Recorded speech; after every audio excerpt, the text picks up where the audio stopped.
Christian parenting.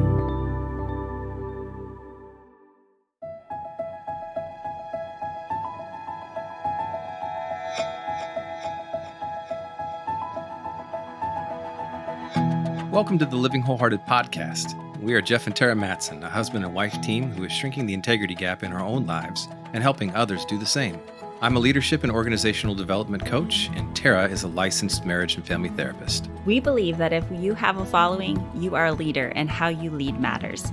Whether you are leading in the home, work, or community, we are bringing you biblical, clinical, and relational wisdom to help you in every relationship that matters most to you.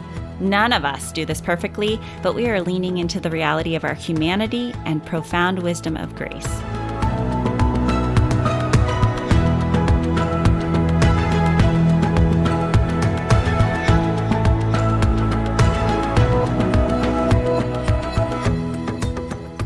Well, we are in the middle of a unique year. We're releasing our first co-authored book, Shrinking the Integrity Gap, where we unpack the symptoms and antidotes to shrinking our integrity gap between what we preach and live. We titled Chapter 5, Escapism and Compartmentalization. Everybody loves me outside my house. Yikes.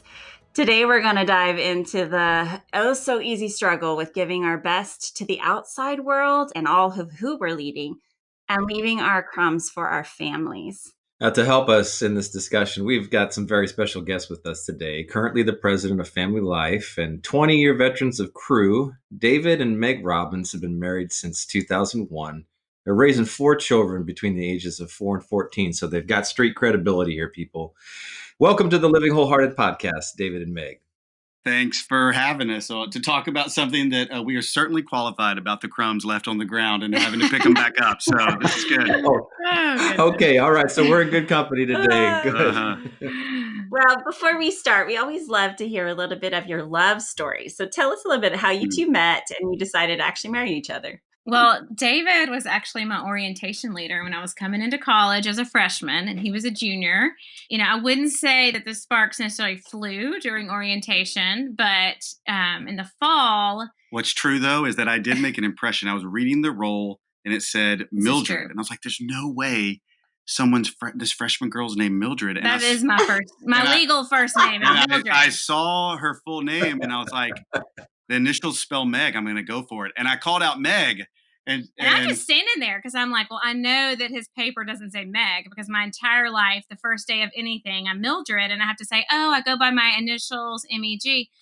And anyway, so finally I'm like, well, I go by Meg, but I'm pretty sure that's not what your paper said. And he was like, well, I mean, I didn't think you'd go by Mildred. Which, so, how horrifying is that? Someone else could have, you know? I love my name. Thanks. But anyway, as the semester rolled on, yes.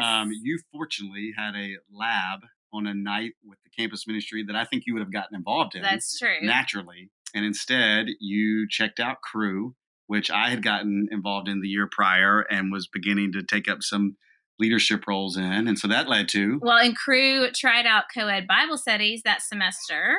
And David was co-leading with a girl that I had met. This new friend of mine invited me to her Bible study. And she said, hey, you might even know the guy I'm leading with.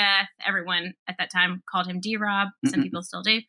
And I was like, oh, yeah, he was my orientation leader. So, of course, I remembered him. So the long story short is I got to see her heart every week during Bible study.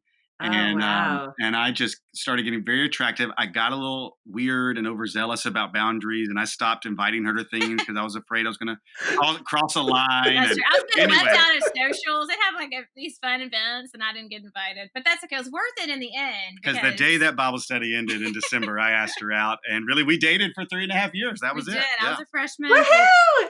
Yeah. We dated through Man, college. a whirlwind of courtship right there. That's right. And key to dating. Key to dating as freshmen is go really slow. And we did. We just became better friends for a long time. That's true. Yeah. Okay, so really, I mean, that actually began the start of ministry together in sort of a subtle way, right? It was just getting to know each other in that process. You had 3 some years of dating. But speak about that, really. I mean, what happened and how did it really define, I guess, a sense of clarity that you two were to do life together and ministry together? Yeah. Well, I was praying my junior year. My dream was to go to New York City and be an advertising account executive. And I was on that train and pretty driven for it. And God really began to take a hold of my life. Got to see amazing things happen. And, a vision of a senior passed a vision down to me for our fraternity house. And God just started bringing people into relationship with him and just so cool. And so my junior year, I was praying like, okay, Lord, do you want me to have a season of full-time ministry? And I remember it was 7:30 a.m. December 28th. I was going through First Corinthians, and I remember verse 16, woe to me if I do not preach the gospel. And I was like, woe to me if what? In my journal. And then verse 19, although I'm free and belong to no man, I make myself a chosen servant to win as many as possible. And I just, the Spirit spoke. It was like, okay, Lord, that's what you have for me for a season. So let's go do that. We were dating seriously though already, and that led Meg on her journey of that side of it. Yeah, I think for me, I was really, I was involved from the beginning. I mean, as we just said, as a freshman with Crew, and I loved what all of the staff there did, and it made sense. But I think as we got more serious and it was clear David was going to be joining staff, I was willing and up for that, and it made sense. It was what I was passionate about. But I also felt like, okay, Lord, I can do this without, a sense of calling. And I know that that looks different for everybody. But I just started praying, Lord, would you just let me know that you have this for me too, and this is not just what you have for David. I'm willing to follow, and I care about this too. But I just wanted to know that this is what he had for me. And I went on a summer project the summer that David was joining staff. Went on a mission trip to Italy with Crew. And at the end of the time, we were kind of wrapping up and debriefing, and the Lord just really used 2 Corinthians 5, just looking around at people everywhere. It was the year of the Jubilee. People were flocking to Rome, and just for really religious reasons, and yet weren't seeking Jesus. And the Lord I just kind of felt compelled. I wanted to tell everybody, and the Lord just showed me in 2 Corinthians 5, where it says, Christ's love compels us, that those who live no longer live for themselves, but for Christ who died for them. And it was just a moment of affirmation for me. It wasn't like a brand new or major switch in what I thought God was calling me to, but it was just his way of saying, yeah, I mean, because I have died for you and given my life for you, will you live for me and not just for yourself and your desires and whatever that might look like? And I think it's been really helpful to know that we were in it together from the beginning, which is the point of your question. We really did both seek the Lord. Certainly Meg was willing to follow, but yet it's been great to team up and to have that spirit together. And what was probably most significant in that, I think, is when we were engaged, the Lord really put Joshua 1:16 on our hearts. Just whatever you command us, we will do, and wherever you send us, we will go. And just like, are we willing to live by that in our marriage and with our family? It's inside our wedding ring. That's what we want to be true about us. I love that. It's that you guys are living out something that we talk about in our marriage communication or dating workshops. We often talk about the importance of I have a voice, you have a voice, and the importance of staying present. And I'm hearing you guys describe how you did that in your dating relationship, individually, in your own relationships with Jesus, seeking him and he gave you that clarity through the Holy Spirit and his word about the heart to reach the lost and to share the good news. And it brought you together in such a strong way, a conviction of from your individual relationships with Jesus to how that could look like in partnership in marriage. And that's beautiful. You two know leadership well. You've spent years leading leaders, both nationally and internationally, and now overseeing an organization that reaches millions today. You can appreciate the difficulty of balancing it all. I know you can. You've described that a little bit already, but why do you think there's such a temptation for leaders, specifically Christian leaders, to give their best to those in their ministry influence on the job, and sometimes let their families receive the crumbs essentially from their efforts when they're finally coming home? Or speak to that a little bit. Yeah, I think we both wish this was never our reality, but we know that it certainly is. Sure. And, I think outside our homes, people really only see a portion of us or what we allow them to see. And the Lord just keeps putting on our heart, show more of who you really are and what I'm doing. But it just doesn't come naturally. And so it's easier to get approval and affirmation and see fruit in ministry outside our home. And I think inside our homes, I mean, for me, I know, in our family, my David and our kids know me better than anybody. I mean, they see the good, the bad, and the very ugly, and my deep need for Jesus. And I think, if we're really going to make an impact in our homes and with our children and love them well, we have to deal with that. And it's scary. It's hard to do. It's exhausting.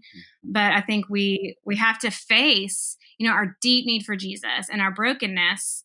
But it doesn't stop there. Obviously there's hope in that, but I don't know. I think it's just a different reality that we have to deal with in our hearts. Affirmation on that other side much easier. And my first thought is probably a very typical thought or response, but even though it's typical, doesn't mean that it probably resonates more. That it's just often for someone like me, it's where we find identity, and it's where we get our strokes. It's where we get satisfaction, and it meets whatever wounds or things that we have from our past that we bring into ministry. Ministry is a great place to get some of that. For me, it's approval and acceptance. And when I am not finding my ultimate approval in Jesus and acceptance in Him, then I will run, and those needs will get met a little easier outside the home than inside the home if we let it.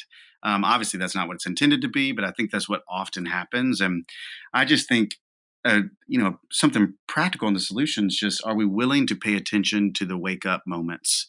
I remember when we had our firstborn who had some special needs. It was the wake up moment I needed. We'd come back from overseas.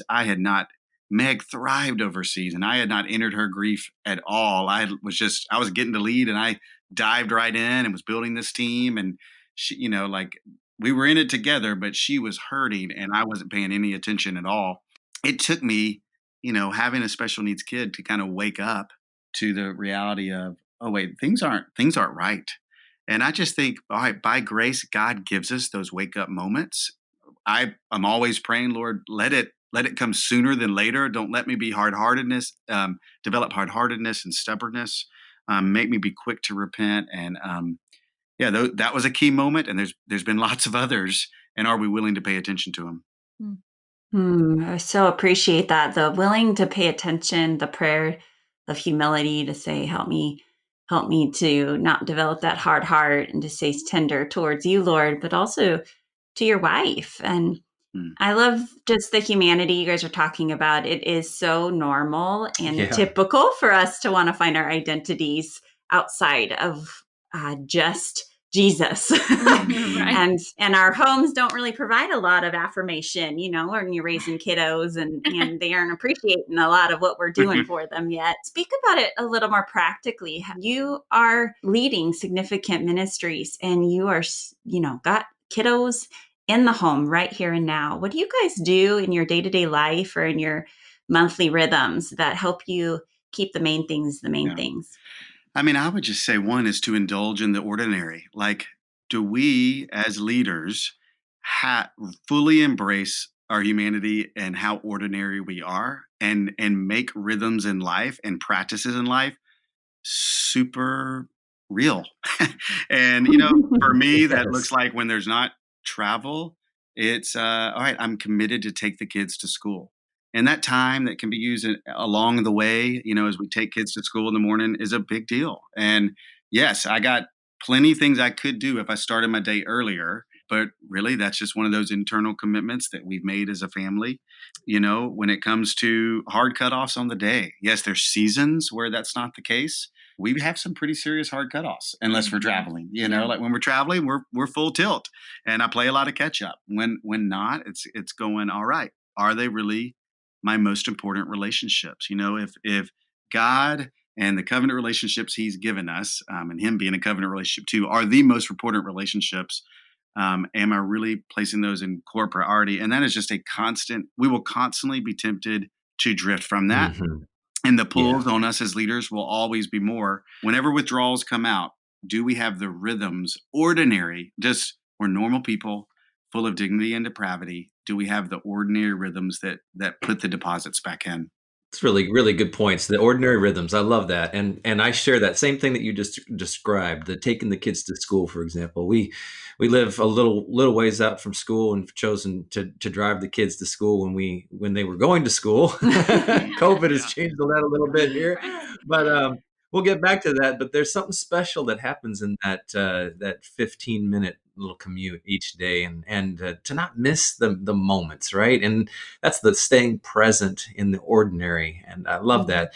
Meg, is there anything that you wanted to add to that just in terms of your guys' rhythms, or just the fun things that you guys carve out and try to integrate to stay present with each other and keep those priorities of your covenant relationships priority? Right. I mean, it's a great question. I think one thing especially through COVID, even just our marriage, it's been hard to find time just for us. Our kids are here all the time. Although our kids actually did just Yeah. start school in person. Who knows how long that will last. But we are, it's just been a struggle. What does it look like? For a long time there was definitely no getting away and going out anywhere. But just trying to make time, whether that's just sitting outside for a little bit or taking a little walk at sunset. Since we've just moved to Florida, there are actually beautiful sunsets here. And, we kind of tell the kids, thankfully we have one who's 14. So we kind of say, okay, we're going to be gone for 15 minutes. There we go. Okay. Don't kill each other. Something. So, Yeah. but I think our desire is to disciple our kids. But I think I've had to learn. I'm still learning that looks really different than it does with discipling someone when I was in college. It's not that we're sitting around a table and we're just looking at scripture for an hour. It's the life on life, being willing to show up and say, I'm sorry when I'm the one who messed up. I probably wouldn't lose my patience with a friend in my sorority back when I was in college discipling someone, but I definitely lose my patience with my kids. And so discipleship looks like humility and showing them where I need Jesus too. And if I'm telling them, to do something, and yet and they see whether I'm doing it or not, so just that I'm not setting the bar at perfection, but walking with Jesus. And just embracing discipleship is not as clear cut as maybe I would like or feel like it should be, but just life on life. That's such a great reminder. And I think, leader types particularly have such high expectations for ourselves. And I was Good just word. talking with a young mom who is a significant leader. God's given her great influence. And she was just asking me very practically, like, when do you have your quiet time? Like, I can't find time with my littles. And we were just literally talking about, like, it looks different in every season. I'm just now getting back to where I get to choose when I want to have it. But honestly, it looks like having your Bible open, and whenever your kids wake up at that 3 years old, they're going to come sit right next to you, and they're going to color, and they're going to interrupt you, and they're going to be on your lap. And it's not going to be deep and restful and fulfilling in the same way that it was in college or different seasons. So but that is discipleship, is just doing it together, and in its messiness. And I love that, in the humility and our honesty. They see the backside of who we are and not all the glossy front. Well, guys, let's shift gears just a little bit here if we can and talk about leading leaders now. I mean, what do you think are the markings of a healthy leader these days? And, what are the things that you've learned from others who've gone before you? Well, I think, we were just talking about a couple that we really love and appreciate. We were reflecting on who they are this morning, actually. And the thing we said about them was, man, they live out grace and truth over time. And, the wake of their leadership, they care about results. They're going to lead us in truth. They're going to be honest with you. But then they leave also on the other side of that wake so much grace filled growth. And that's how growth happens. It's grace and truth over time. And I just think for leaders who take themselves not so seriously in a healthy way, but also take the calling that God's given them seriously, there is that balance of, we have nothing to prove. It's 100% grace. Let's be lovers of grace, not just believers of grace, but like really bank on it and believe in it, and be lovers of truth, not just truth that we received back when we, felt called to this, or, relying on past that we have, but no, right now, like, let's settle for nothing less than experiencing the Father, experiencing Jesus in the moment, not some past experience. And I just think the leaders who last are the ones that keep living out that rhythm of, is there real grace being tasted right now because they see their depravity and they repent? Is there real truth being embraced because God's active in their lives? And it, there's seasons where it's not always magical and awesome. Sometimes it's really hard, or there are dark nights of the soul. But are those two things being applied over time? Those are the leaders that are going to last. Yeah, and I think we're talking about how, I think something else about this couple that we've loved is that they just live in humility, and they're not afraid, they're not necessarily airing all their dirty laundry, but they're not afraid to point you to Jesus by showing where they have come to Jesus too, and in an ongoing way. And I think there's just something attractive about leaders who kind of knock down their own pedestal. They don't leave the illusion that they're on one. And they don't allow the people that are following them to think that they have arrived and they have it all together, but they continue to say, you know what, I'm still following Jesus and coming to him, and let's do that together. Yeah. I think any leader needs to ask himself, do I reciprocate grace and truth conversations? Like I am often, the one that someone's sharing something and I'm giving encouragement. In those relationships, is there reciprocation? And if there's not, and if you don't have many people you reciprocate with in your present lives, I mean, I think that enters into danger zone. You end up in that risk and time continuum. The longer that goes, the more risk you're going to be at. And you can become an at-risk leader really quickly, even though you're really healthy, in the previous stage just 2 years ago. You can become at risk super quickly. That's really, really important what you guys just shared there. That reciprocity is so important, that leaders, healthy leaders, submit themselves to systems that they create of environments of truth and grace. We really believe that as well, and that they are in that rhythm so that when they need to depend on that as well, they're submitted to that, and it's not everybody submitted to them. What do you think is the difference? You spoke a little bit about this between a leader who leads ministry and a leader who empowers others to lead ministry. Yeah, well, I just think, who's the hero? Like, There we go. are we building up infrastructure and people to ensure that we are successful? Or are we raising up others who will, what they do might end up being much more important than what we do? And certainly I want to bring, Meg and I both want to bring our giftings, passions, burdens, the way God's wired us to the table. Yet there's a guaranteed timestamp of when we'll be gone off this earth. We don't know how long the seasons are in a certain place. And so therefore, may we be in the business like Paul was, of raising up as many leaders as possible, raising up the Timothy, raising up the Silas, etc., and focusing. It's hard when the work, when things start revolving around you as a leader. It is hard to, with tenacity, to keep that. I'm not the hero, and I just think we have to work so hard to be hero makers of others. That's a beautiful acknowledgement. The hero is Christ, right? I mean, he's our hero. And I hear it in your voices as you guys describe this. You're always pointing back to him, and you're leaning into his word. And when you set the environment, and when leaders set the environment of Jesus modeling that in their grace and truth, consistency over time, rhythms, they give the credit to Christ. They're looking to Christ. They're modeling that way. He's the hero. And you're absolutely right. It then allows everybody to keep their focus and to play and involve in leading ministry and keeping that healthy perspective and not getting lost in the hero worship that humans have a tendency for. We see it all the time right now. Yeah. So true. So true. And it enables partnership. If we don't revolve it around ourselves, but truly keep Christ as the hero and really honor the ways others and the gifts that they have and what they bring to the table, it ends up bringing kingdom partnership where we are truly building the kingdom, not just our own little kingdoms. And, rubber meets the road. That can be hard, and there's insecurities, and there's, you feel like you're sucking wind sometimes. But yet if that perspective is really there, it ends up leading to some beautiful partnership that I think really reflects who God is, because the image of God ends up being reflected by a lot more people. The foundational truth here is that we're joining God. We're partnering with him. He's invited us in to partner with what he's already doing and has been doing for thousands of years. And, we have to keep that perspective that we're partnering with him. It makes it easier to remember we're partnering with others too. And this is not our thing. This is his thing bringing glory to his name. Well, that just brings us to our next conversation about the myths of leadership, because what you guys are speaking to is so honestly countercultural. I mean, the messages around us are, you got to hustle. You got to make your way, take your dreams and, take it leave your by mark. and leave your mark. And what you're speaking to of the gospel message is so countercultural. God's economy has a very different lineup for leaders.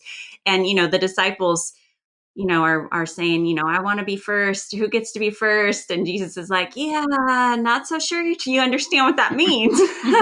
So speak to that. What are some of the myths that maybe you guys had believed early on in your leadership, or that you see as a temptation for many leaders that are coming up and through the organizations that we lead? Yeah, well, I had an important inflection point around 30 where I did live most of life and I was getting platformed more and more to kind of having it together. And, I used gifts and presented a have it together thing. And honestly, I probably wasn't allowing the Lord to do some deeper work in me and what he wanted to do already. But there things came to a head. Part of it was when we had our firstborn, where do we really believe that our if dependence is the goal and we are utterly dependent upon him in order to bear fruit that lasts, then weakness is actually an advantage.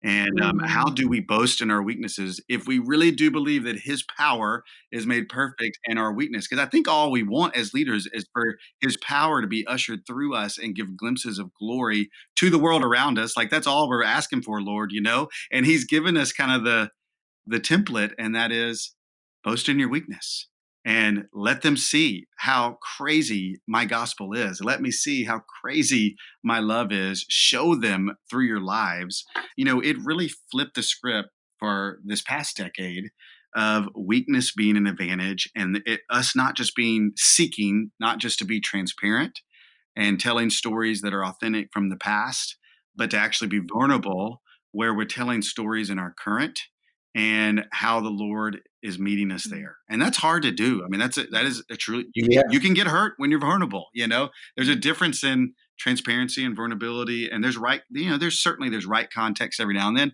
I just think we protect way too much if we call ourselves people of getting what we do not deserve, people of grace. Like, we have nothing to prove and we can boast in our weakness. Yeah, and I think, Tara, you hit on this a minute ago, that our culture is not really telling us to do that or pushing us to do that, and to be that real and vulnerable. And honestly, I think sometimes I'm definitely guilty of this, of kind of thinking there's this phantom ministry leader, or for me, this ministry mom role that I should, have really have it all together, and I should have arrived at being able to do all these things really well and keep my cool with my kids all the time. And if I'm a good leader, then this is how this should look in my home or with other people.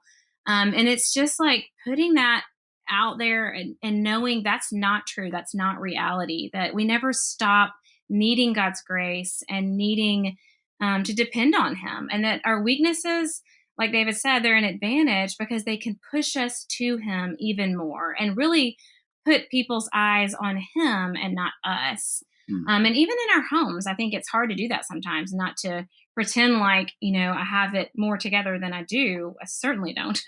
And so the quicker I can become honest with that with myself and in our home, then it's easier to be more honest with that with others. And if I'm not embracing that I need Jesus and I need his grace every day, then how am I showing other people that he is worth pursuing every day, And I think as leaders, we're drawn to people that are actually the honest, the raw, the vulnerable ones. Like, I think as leaders, we actually are drawn to those circles. What makes us think that others wouldn't want that too? I mean, we all have dignity and depravity, and how do we really allow people to get to know more of us in order to process it?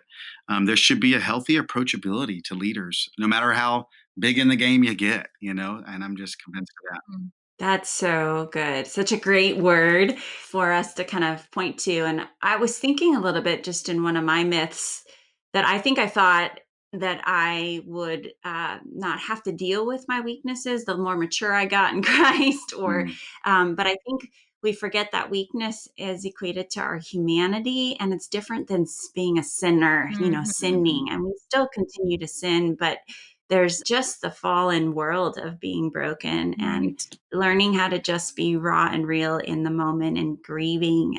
I remember someone sharing with me that they wished more Christians showed what it looked like to grieve, and they would believe the gospel more. And I was like, wow. They saw too many Christians living with so much joy. And I was like, oh my goodness, so counter than what we think. Sometimes people are really desperate to see, what does it look like to live and follow Jesus in all of your humanity? And I love where you guys are, and it's humbling. And I was sitting around a fire with a bunch of guys that were over the other night even, and just asking. It was a father-daughter camp out we do, and dads were sitting with their daughters in this group, and it's just a small group. There was about, I think, 6 of us, and one of the dads, as they were each kind of invited to share, they just expressed the fact that they looked around at the fellows that were there, and they were just like, I'm thankful for this kind of gathering and the other gatherings that we do, just because I don't feel so alone in my struggles or just the things that are hard. It makes me feel like I'm not alone, and that I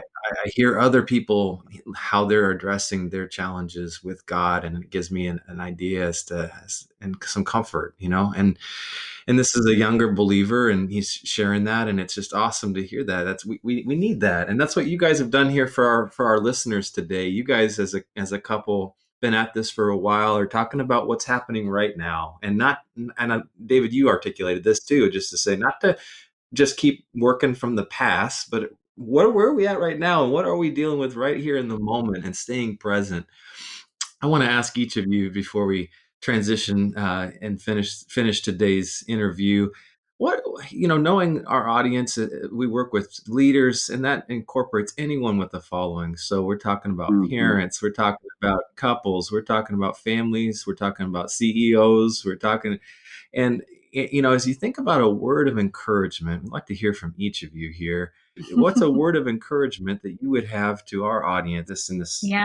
I mean, I think I think the Lord, even just this past year, I think the Lord is just constantly reminding me, and I would say, just share this, just to continue to seek Him. I think you said earlier, Tara, that, I guess I probably speak from a perspective of a mom, but different phases of life look really different, and you don't always have maybe the time that you want, or the capacity. Even especially when I look back at what quiet times used to look like. He's the God of the universe. And if some days I have 15 minutes, some days I may have 5, some days I may have an hour, but He can use whatever we bring to Him and multiply that and meet us in that moment. And I think it's just, for me, the Lord just keeps reminding me, just, always just seek me first before you dive into your day, before you pick up your phone, before you start accomplishing things on your to-do list. Come to me in whatever moments you have, and I'll meet you there. Yeah, if we just didn't pick up our phones before we went to His Word. That is a principle we're trying to live out. It's hard. I would just say, that's hard. David actually just bought an alarm clock so that he doesn't have his phone. I bought an alarm clock. Right. I took my Gmail app off my phone. I'm trying, guys. There's ways around it, but I'm trying. Good job. That is real stuff right there. That's hardcore. That's hardcore. He's more hardcore than me, for sure. Alarm clocks are hardcore. There's the one tweetable moment from this whole thing. There it is. So I would just say, something that I just seek to live by, because it's something that in that time in my young 30s, God planted in there that I don't think I'll ever outgrow.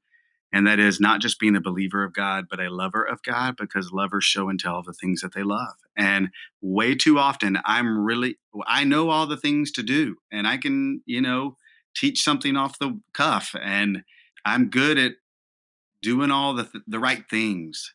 If my heart is not captured by my first love, then I'm on a risk and time continuum of being an at-risk leader. And so I just am consistently going, all right, how can I not just be a believer of God, but a lover of God? Because that is going to continue to stoke the passion to show and tell of the things that we love. So thank you, David and Meg. What a privilege to learn from both of you today. We're really grateful for leaders who are longing to do this well and set a trajectory for other leaders. And you guys are about that. You've got the skin in the game here, and you're staying true, and you're staying together. And leaning into your first love. Paul said, "Follow me as I follow Christ." And I hear you guys saying that. And it is convicting and sobering as we think about that stewardship of leadership and how important it is. So today you've helped us and our audience to continue the journey of shrinking our own integrity gaps between the stuff that we preach and how we actually live it out. So tell our audience a little bit how they can find you if they're interested in learning more about who you guys are, your resources. Yeah. So you can check out familylife.com. That's where, we have events and resources and small groups. And we obviously have an ongoing audio podcast and radio show called Family Life Today, but it's all there at familylife.com, and feel free to get us there. Be great. Yeah, so thank you so much. If you want to join the movement of leaders who long to live and lead with integrity in a world that's just desperate for wholehearted leaders, we're going to encourage you to pre-order your copy of Shrinking the Integrity Gap today. We want you to invite a friend, a colleague, a spouse, a mentee, and just grab somebody and read this together. You can learn more at livingwholehearted.com. David and Meg, thank you so much. You guys are a lot of fun. Thanks for what you guys are doing. Yeah, Appreciate we're so it. grateful for you guys.